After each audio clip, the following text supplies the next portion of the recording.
नमस्कार दोस्तों, आज के मार्केट सेंटीमेंट वीडियो में आप सभी का बहुत बहुत स्वागत है। तो दोस्तों, कल के वीडियो में हमने जैसा कि देखा था, हमारे जो 3 डेटा पॉइंट्स थे उसमें डेरिवेटिव्स का डेटा न्यूट्रल था और मनी फ्लो और मार्केट सेंटीमेंट स्कोर वहाँ पे हमें स्ट्रेंथ की तरफ इशारा कर रहे थे। तो वैसा ही कुछ मार्केट में हुआ और मार्केट ग्रीन में ओपन हुई और मार्केट की क्लोजिंग भी आज ग्रीन के अंदर हुई। दोस्तों, इंट्राडे में मार्केट के अंदर 18,300 के ऊपर आज इन द मनी में पुट बायर्स एक्टिव थे। तो ये मैं आपको आज ऑप्शन चेन में भी दिखाऊंगा कि किस तरीके से ये कंक्लूड किया गया था। तो इंट्राडे के अंदर जब 18,300 पे पुट बायर्स एक्टिव थे तो वहाँ पे मार्केट के 18,300 के क्रॉस करने की संभावना ऑलमोस्ट नेग्लिजिबल थी। लेकिन दोस्तों, मार्केट में सेंटीमेंट कुछ ऐसा क्रिएट किया गया कि मार्केट जो है आज शायद 18,300 के ऊपर क्लोज होगी। तो वहाँ पे जो रिटेल निवेशक थे वो पुट राइट कर रहे थे, उनको लगा कि ये ऑप्शंस जो हैं वर्थलेस एक्सपायर होंगी। लेकिन बड़े प्लेयर्स यहाँ पे पुट बाय कर रहे थे, उन्होंने मार्केट को 18,300 के ऊपर नहीं जाने दिया। और इंट्राडे के अंदर जो फ्रेश पोजीशंस के ऊपर मूव कैप्चर हम कर सकते थे वो ये वाला मूव था। इसको हमने कैप्चर भी किया, इस डाउन मूव को। तो उसकी चर्चा हम थोड़ी देर में करेंगे। पहले हम जान लेते हैं कि इस समय मार्केट हमें क्या संकेत दे रही है। दोस्तों, जैसा कि हमने कल के वीडियो में भी कंक्लूड किया था कि इस समय एफआईआईज जो है मार्केट से अपना पैसा निकाल रहे हैं और वो जो पैसा निकाला जा रहा है बेसिकली जिस कॉस्ट पे निकाला जा रहा है वो पैसा जो है रिटेल निवेशकों की कॉस्ट पे निकाला जा रहा है। तो यहाँ पे आज भी 1390 करोड़ के आसपास की सेलिंग की गई। लेकिन यहाँ पे डीआईआईज ने फिर से कुछ चुनिंदा स्टॉक्स के अंदर बाय करके मार्केट को संभालने की कोशिश की गई। दोस्तों, कल के एक वीडियो में एक सवाल काफ़ी बार पूछा गया कि नहीं रिटेल निवेशक मार्केट को संभाल लेंगे। यहाँ मैं सिर्फ आपके साथ एक डेटा पॉइंट शेयर करना चाहता हूँ। अगर दिसंबर के महीने में सिप के द्वारा 11,000 करोड़ का निवेश हुआ है तो बेसिकली अगर इस महीने 20 ट्रेडिंग सेशन है और जो आपके म्यूचुअल फंड्स हैं या डीआईआईज हैं उनके पास 20 ट्रेडिंग सेशंस का टाइम है इस पैसे को डिप्लॉय करने का, तो आप ये मान के चलिए कि अगर हम एवरेज लेके चलें तो लगभग एक सेशन में वो 550 करोड़ ही रिटेल निवेशक का लगा सकते हैं। तो अगर रिटेल निवेशकों को ये भ्रम है, ये जिसको कह लीजिए कि अगर उनको लगता है कि नहीं वो पूरा मार्केट को संभाल लेंगे, तो ये एक गलत जो है भ्रम है या मिथ है, क्योंकि 550 करोड़ से मार्केट को नहीं संभाला जा सकता। आज देखिए इन्होंने 1,000 करोड़ की सेलिंग की। पॉइंट ये है कि ये जो बाइंग की जा रही है, डीआईआईज ने 1,000 करोड़ की बाइंग करी। तो पॉइंट ये है कि ये जो बाइंग की जा रही है ये कुछ चुनिंदा स्टॉक्स में की जा रही है, इस वजह से मार्केट को संभाला जा रहा है। लेकिन केवल 550 करोड़ से मार्केट को नहीं संभाला जा सकता। और यहाँ पे एफआईआईज ने 1,300 करोड़ की सेलिंग करी। अगर मान लीजिए डीआईआईज अपना पैसा नहीं लगाते, जो इंस्टीट्यूशनल इन्वेस्टर हैं, केवल रिटेल का ही 550 करोड़ लगाएं, तो 550 करोड़ के मुकाबले अगर 1,300 करोड़ की सेलिंग होगी तो मार्केट डेफिनेटली नीचे जाएगी। एक और सवाल मुझे देखने को मिला कि यहाँ एफआईआईज अपनी रेगुलर प्रॉफिट बुक कर रहे हैं। पिछले साल उन्होंने लगभग 2 लाख करोड़ से ज़्यादा का निवेश किया, तो अगर इस साल 20-25 हज़ार करोड़ निकाल भी लिए तो ऐसा क्या नुकसान हो गया। तो दोस्तों, वहाँ पे मेरा सिर्फ आपको एक ही जवाब है कि यहाँ पे हमें नहीं पता कि एफआईआईज की सेलिंग ख़त्म हुई है या अभी तक नहीं हुई। अभी तक ऐसा प्रतीत हो रहा है कि ये ख़त्म नहीं हुई। अगर पिछले साल उन्होंने 2 लाख करोड़ से ज़्यादा लगाया और अगर अभी वो 20-25 हज़ार करोड़ निकाल चुके हैं, हमें क्या पता उनका कितना टारगेट है, कितना पैसा यहाँ पे हम उनको वापस निकालना है। तो क्या उतनी लिक्विडिटी रिटेल निवेशक प्रोवाइड कर पाएगा, नहीं कर पाएगा, ये फ्यूचर ही हमें बताएगा। लेकिन मैं आपको केवल ये कुछ डेटा पॉइंट्स इसलिए शेयर कर रहा हूँ ताकि आप इसके बारे में सोच सकें, विचार कर सकें और अपना निर्णय खुद ले सकें। दोस्तों, बेसिकली आज मेटल की सहायता से यहाँ पे मार्केट को जो है संभाला गया, लेकिन एडवांस टू डिक्लाइन रेशो यहाँ पे बिल्कुल भी फेवरेबल नहीं थी। आप देख सकते हैं चाहे मार्केट ग्रीन में ट्रेड कर रही थी लेकिन एडवांस टू डिक्लाइन रेशो यहाँ पे फेवरेबल नहीं थी। और जो एफआईआईज के स्टॉक्स होते हैं, परसों के वीडियो में मैंने कहा था कि जो एफआईआईज के स्टॉक हैं उसमें जो है गिरावट नहीं देखने को मिली, तो वहाँ पे FII का नंबर ऑलमोस्ट फ्लैट था।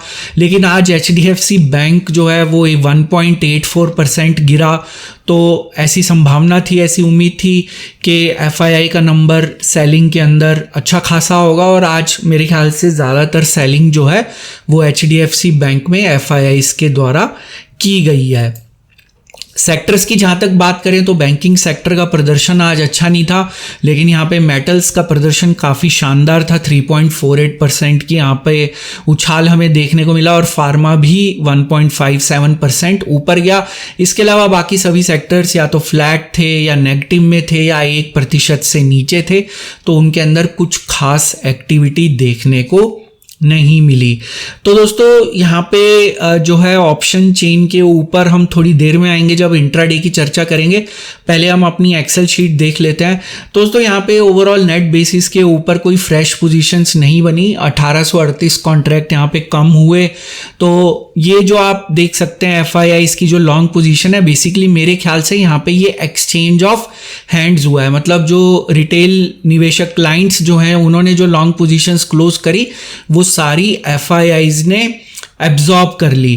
तो इसको देखने के दो तरीके होते हैं। अब आप अपना एनालिसिस खुद कर सकते हैं, आप इसका कंक्लूजन खुद निकाल सकते हैं, लेकिन दो तरीके क्या हो सकते हैं। एक तरीका ये हो सकता है कि हम इसको पॉजिटिव तरीके से अगर देखें कि भाई FIIs ने फ्रेश लॉन्ग पोजीशंस क्रिएट करी, तो इस वजह से मार्केट जो है आगे ऊपर जा सकती है। लेकिन क्योंकि नेट बेसिस के ऊपर कोई फ्रेश पोजीशंस क्रिएट नहीं हुई, इन्होंने केवल इन्हीं पोजीशंस को एब्जॉर्ब किया जो क्लाइंट्स ने ऑफलोड करी। तो यहाँ पे हो सकता है कि FIIs ये दिखाने की कोशिश कर रहे हो कि मार्केट जो है उसका सेंटीमेंट इस समय पॉजिटिव है। कल आपने देखा कि FIIs ने शॉर्ट पोजीशंस बनाई, उसका आज मार्केट पे कोई इम्पैक्ट नहीं हुआ। तो बेसिकली यहाँ पे FIIs जो है वो रिटेल निवेशकों को डेटा के द्वारा कंफ्यूज करने की कोशिश कर रहे हैं। तो मैं यहाँ पे इस पर्टिकुलर एक्टिविटी को, क्योंकि यहाँ पे कोई भी नेट बेसिस पे फ्रेश पोजीशंस नहीं बनी, मैं अभी भी डेरिवेटिव्स के डेटा को न्यूट्रल लेके चलूँगा। यहाँ पे केवल एक्सचेंज ऑफ हैंड्स था दोस्तों। क्योंकि आज वीकली एक्सपायरी थी, तो यहाँ पे मैं ऑप्शंस के डेटा को ज़्यादा इंपॉर्टेंस नहीं दूंगा, क्योंकि जो यहाँ पे पोजीशंस क्लोज की गई तो उसका जो इम्पैक्ट यहाँ पे दिखेगा, और फ्रेश पोजीशंस के बारे में हमें केवल कल का ही डेटा कुछ बता पाएगा। दोस्तों अगर हम यहाँ पे मार्केट सेंटीमेंट स्कोर और मनी फ्लो की बात करें तो मार्केट सेंटीमेंट स्कोर में हमें बढ़ोतरी देखने को मिली, लेकिन अनफॉर्चुनेटली मनी फ्लो जो है वो वापस न्यूट्रल जोन में आ गया, और ये स्कोर आज डिक्रीज होके -27 हो गया। तो हम कह सकते हैं कि बेसिकली ये जो अप मूव था या कल ये जो स्कोर इंक्रीज हुआ था, शायद वो इस वीक की एक्सपायरी के लिए ऐसा हुआ था। तो दोस्तों यहाँ पे अगर हम इस पर्टिकुलर जो मार्केट का इस समय हम एक कंक्लूजन निकालें, तो आज जो है मैं 5 डेटा पॉइंट्स, आज से हम 5 डेटा पॉइंट्स लेंगे और उसमें मेजॉरिटी व्यू क्या है उसके बेसिस पे हम कंक्लूड करेंगे। तो 5वां डेटा पॉइंट ऑप्शन चेन का होगा। ऑप्शन चेन में मैं आपको दिखाना चाहूँगा, मैंने अगले हफ्ते की जो ऑप्शन चेन है वो यहाँ पे ओपन की हुई है 20 जनवरी की। तो बेसिकली जो कंक्लूजन मैं आपको दिखा रहा था या अपडेट जो मैं आपको दिखा रहा था कि 18,300 के ऊपर जो है पुट बाइंग हो रही थी, तो आप यहाँ पे COI बाय वॉल्यूम का रेशो देख सकते हैं। तो दोस्तों यहाँ पे सभी पैरामीटर्स को एक्सप्लेन करना तो मुश्किल होता है, लेकिन एक जो पैरामीटर हम साफ तौर पे देख सकते हैं वो COI बाय वॉल्यूम का रेशो होता है। तो अगर आप यहाँ COI बाय वॉल्यूम का रेशो देखेंगे तो पुट साइड पे ये रेशो 18,300 पे इस समय 0.12 है, लेकिन कॉल साइड पे ये 0.09 है। तो बेसिकली ये जो है ये बताता है कि जहाँ जिस साइड रेशो कम है वहाँ पे बड़े प्लेयर्स एक्टिव थे। तो यहाँ पे हम देख सकते हैं कि 18,300 पे आज अगले जो हफ्ते की एक्सपायरी है वहाँ पे कॉल राइटर्स एक्टिव थे, और यहाँ पे क्योंकि ये रेशो इस पुट साइड के ऊपर ज़्यादा है तो यहाँ पे रिटेल निवेशक एक्टिव थे और जो बड़े प्लेयर्स थे वो यहाँ पे पुट को बाय कर रहे थे। तो ऐसा ही सिनेरियो हमें आज जो ऑप्शन चेन एक्सपायर हो गई है वहाँ भी यही देखने को मिल रहा था। तो बेसिकली जो ऑप्शन चेन्स होती हैं हर हफ्ते की वो आपस में कनकर करती हैं।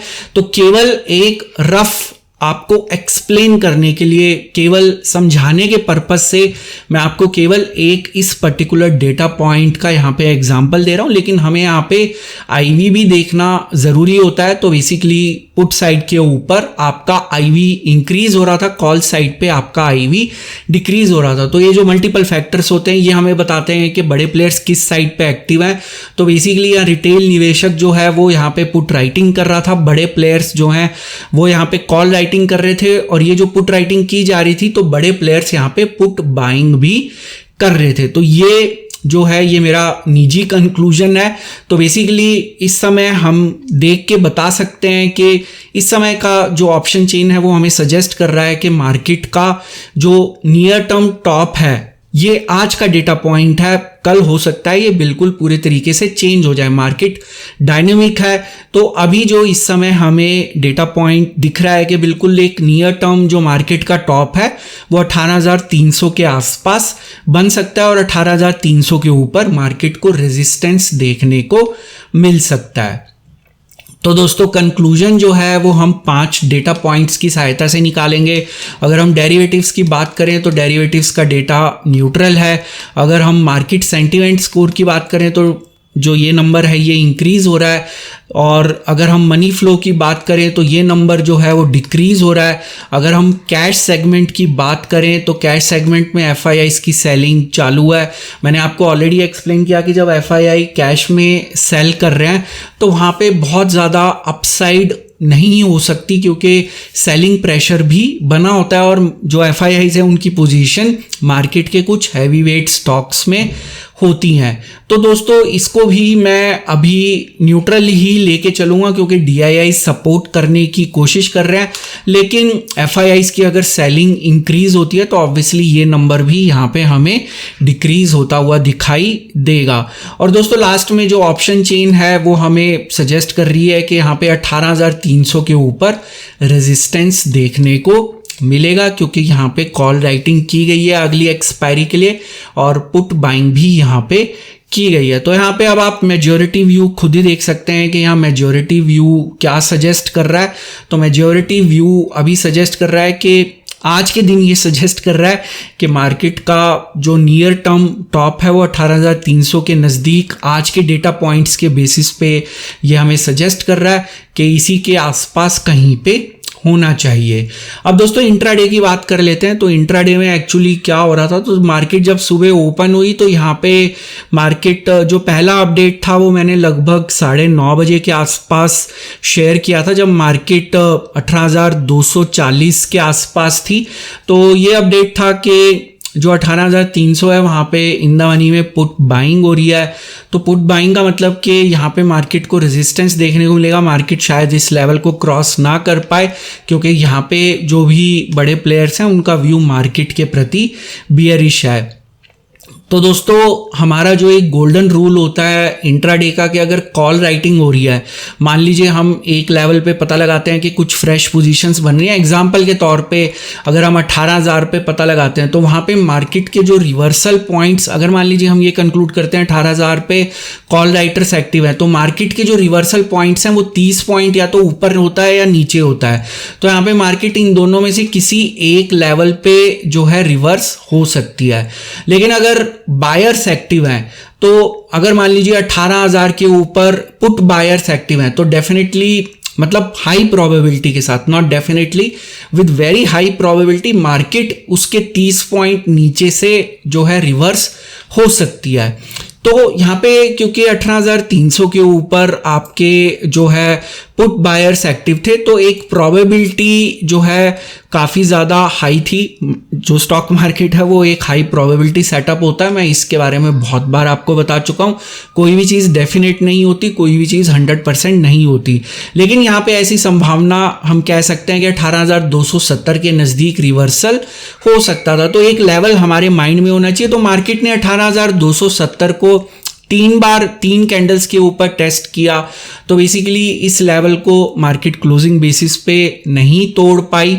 और उसके बाद क्या हुआ कि मार्केट के नीचे आने का हमें संकेत कैसे मिला कि 18,100 और 18,000 के ऊपर जो कॉल राइटर्स हैं, आप डेटा जाके अभी भी देख सकते हैं, जब मार्केट इस पॉइंट के ऊपर थी, मार्केट यहाँ पे 9:45 के आसपास, जब मार्केट 18,255 260 के आसपास थी, लगभग इस पॉइंट के आसपास, यहाँ पे 18,000 और 18,100 के ऊपर कॉल राइटर्स ने अपनी पोजीशन क्लोज करनी शुरू कर दी।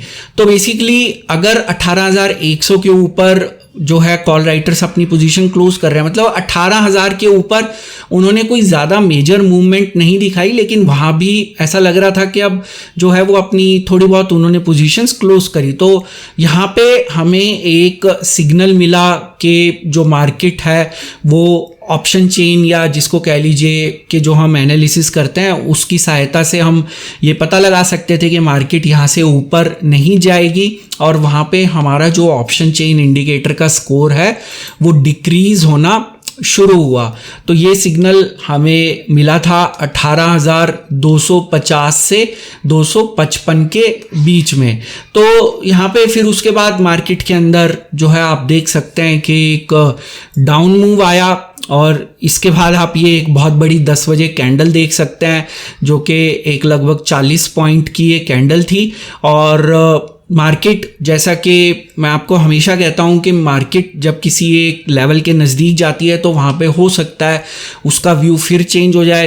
तो यहाँ पे मार्केट जब 18,200 पे थी, वहाँ पे जो है उस समय भी जो है पुट राइटर्स एकदम एक्टिव हो गए। मॉर्निंग में मैं आपको बताना भूल गया कि 18,200 पे पुट राइटर्स एक्टिव थे, लेकिन उन्होंने अपनी एक्टिविटी जो है वो कम कर दी थी। फ्रेश पोजीशंस यहाँ पे नहीं बन रही थी, फ्रेश पोजीशंस 18,300 पे पुट बाइंग के द्वारा बन रही थी। तो जो फ्रेश पोजीशन का मूव था वो यहाँ पे आया, और यहाँ पे जो रिवर्सल है, जैसा कि हमारा एक रूल है कि जहाँ पे राइटिंग हो रही हो, तो 18,200 के ऊपर अगर पुट राइटिंग हो रही है तो बेसिकली जो इसका रिवर्सल पॉइंट है, क्योंकि मार्केट ऑलरेडी 18,200 पे आ चुकी थी, तो या तो रिवर्सल पॉइंट 18,230 हो सकता था या रिवर्सल पॉइंट 18,170 हो सकता था, क्योंकि मार्केट ऑलरेडी 18,200 पे आ गई थी जब पुट राइटिंग स्टार्ट हुई।